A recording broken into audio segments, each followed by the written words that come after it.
Estamos hablando del criminal más peligroso que estaba encarcelado y que no aparece. Pero no solo eso, van a la cárcel y la cárcel es poco menos que una discoteca. Entonces no es algo fortuito, no es algo que pudo haber pasado, que se escapó porque es genial, que hicieron un túnel que nadie se dio cuenta. Ha sido algo sistemático, que el tipo dominaba todo el mundo lo sabía, dominaba en las cárceles. De ahí, de la cárcel se domina el crimen organizado. ¿Y por qué? Porque se perdió el control, porque el crimen organizado infiltraba al Estado. ¿Y por qué a su vez? Porque eliminaron toda la institución de seguridad. Por ejemplo, el Ministerio de Justicia, que controlaba las cárceles, con el aplauso de muchos de ustedes, el periodista, el pueblo ecuatoriano, Kevin Moreno, reduciendo el estado obeso de Correa. Ahora lloramos lágrimas de sangre. Eliminaron el Ministerio Corredor de Seguridad, porque usted tiene que diferenciar la seguridad al menos en dos niveles. Crimen organizado, que en este momento es el culpable de la mayor violencia, mayor parte de la violencia. El crimen común, el que asalta, el arranchador, etcétera, ¿no? Lo primero, no se combate solo con más chalecos antibalas, más balas para la policía, más pistolas, sino con inteligencia, ¿no? Con articulación internacional. Por ejemplo, la droga viene de Colombia, todo el mundo sabe, se pasó de la costa colombiana al Putumayo. Es hasta fácil controlarlo, pero no es una decisión política, porque sale por el río Putumayo y entra por ahí a nuestro país. Con tecnología, destrozaron el ECU 911, y la tecnología se utiliza para perseguir enemigos políticos, no para perseguir crimen organizado. Y está el crimen común, que eso sobre todo, además de policía mejor equipada, se requiere reactivación económica, generación de empleo, educación, salud, desarrollo humano, que es la mejor manera de mantener la seguridad. Entonces, lo de Fito, no es que se concentre Fito, es la punta del aire. Es muy representativo, porque no es cualquier hijo de vecino el que no aparece. Ha estado en una cárcel de lujo y todo el mundo sabía que de ahí dominaba, dirigía el crimen organizado. Ahora, frente a esto también es importante ir tomando algunas consideraciones. Los momentos actuales de la inseguridad ya demandan otro tipo de soluciones. Por ejemplo, tenemos barrios, específicamente en Guayaquil, en donde ya la población está cooptada, ya no se puede, lo han asumido algunos especialistas, que ya tiene que trabajarse incluso a través de desmovilización de personas que están cooptados por la delincuencia organizada, lo cual es un proceso que puede durar, no va a durar un año, puede durar hasta 5 años. Por eso hay que empezar lo más rápidamente posible. ¿Usted cree que nosotros no teníamos eso en mi gobierno? Cuando se robaban los motores a los pescadores artesanales, a muchos los asesinados. Primero, los mismos pescadores artesanales compraban los motores robados, contribuyendo a la inseguridad. Segundo, cuando se encontraban las bandas en pequeños poblados, salía toda la población a defender a la banda. Pero entonces hay que actuar, hay que actuar con mano firme. Entonces, sí yo le reconozco algo, que es culpa también de este gobierno, y de esto de Moreno, Lasso y Noboa, pero que es diferente al Ecuador de antes del 2017. Siempre ha habido crimen organizado. En mi gobierno probablemente también hubo tráfico de droga, como hay en Bélgica, donde se recibe la droga, como hay en Estados Unidos.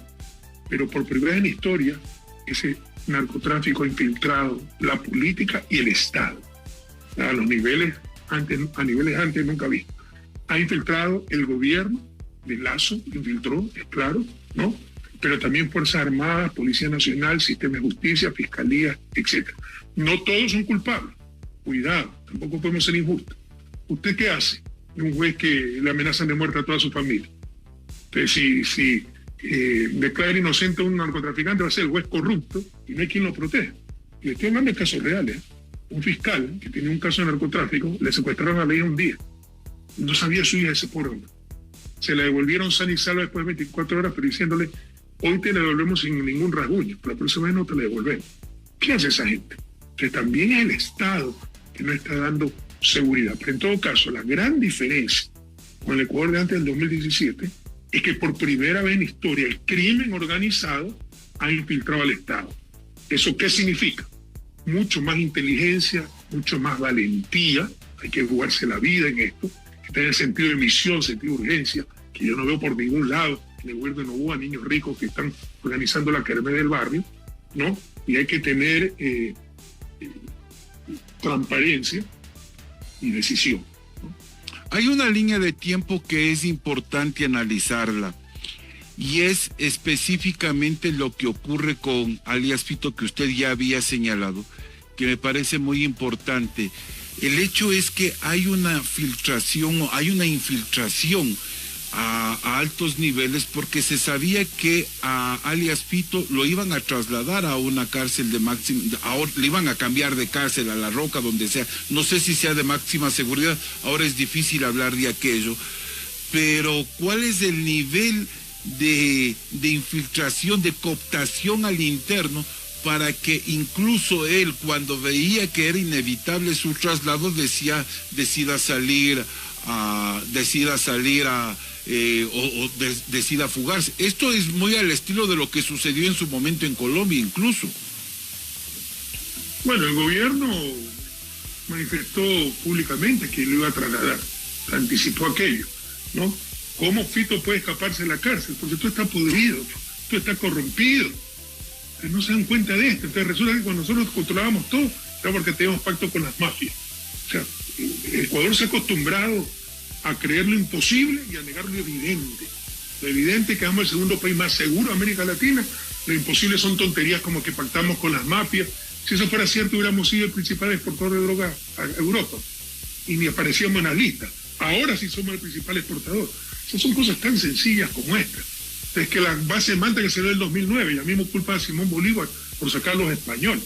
O sea, salió una base de Manta, base extranjera en el 2009, solo mejoramos seguridad, dejamos al país como el segundo más seguro de América Latina, 14 años después destrozan todo, y es porque salió hace 14 años la base. O sea, ya ¿qué nos han dado? Escopolamina. ¿Qué nos pasa? El odio nubla tanto la razón. Entonces, ya hasta, por la indignación hasta se me fue el sentido de la pregunta. ¿Cuál era exactamente la pregunta, por favor? Esto, básicamente, el hecho de que esté cooptado la cúpula para que Fito esté alertado de este cambio y él decida irse, así como sucedió usted. Alertado estaba, olvídese. Que todo está corrompido, está corrompido. Cuando le da la gana, no puede entrar usted ni un alfiler a las casas. Pero cuando quieren, entra un tanque de guerra. Es el armamento que se encuentra periódicamente en las cárceles. Todo está corrompido, ¿no? Tenemos un Estado corrupto, tomado por las mafias, empezando por el sistema carcelario. Y eso no es fortuito, fue por el desmantelamiento del Estado. Por ejemplo, eliminaron el Ministerio de Justicia encargado de la rehabilitación social. Nosotros tenemos hasta universidad en las cárceles. Por allá no hay nada, todo es tierra de nadie eso. Ahora, presidente, ¿esto se puede resolver con una consulta popular que plantea específicamente una hoja de ruta en el tema de la seguridad, con un trabajo conjunto entre Fuerzas Armadas y Policía? Son tonterías, no es cuestión de leyes, por el amor de Dios. Síguense engañando si eso les da gusto, pero solo adormecemos la conciencia, pero no resolvemos problemas. Si fuera cuestión de leyes, no hubiéramos tenido pues, el segundo país más seguro de América Latina con las mismas leyes. Es tan obvio como eso, ¿no? Es tan evidente como eso. Sin embargo, si quieren hacer la consulta, que la hagan. Cuesta $60 millones, parece un desperdicio de recursos. 10 de esas preguntas pueden ser vía asamblea. De hecho, hoy día, nuestro bloque ha presentado ya los proyectos de reforma que contan en las preguntas para ahorrar dinero, es necesaria la consulta, y tiempo. Porque la mayoría de esas preguntas, una vez aprobadas, requieren que se mande un proyecto de ley a la asamblea. Es lo que estamos presentando directamente al proyecto de ley. Yo no sé, es parafernalia, son cortinas de humo. No entiendo que en la crisis en que estamos se quiera gastar $60 millones por una consulta insulsa, ¿no? Cuando con esas leyes nosotros vamos al país como el segundo más seguro de América Latina, y cuando 10 de las 11 preguntas se pueden hacer vías legales. La 11ª, casino, me demuestra que no entienden absolutamente nada de seguridad. El crimen organizado es atraído por la facilidad de lavado de dinero. Donde más se lava dinero es en los juegos de azar. Y peor aún, en un país dolarizado. Y están preguntando volver a legalizar los juegos de azar y los casinos. Eso significa que no saben dónde están parados en cuestiones de seguridad.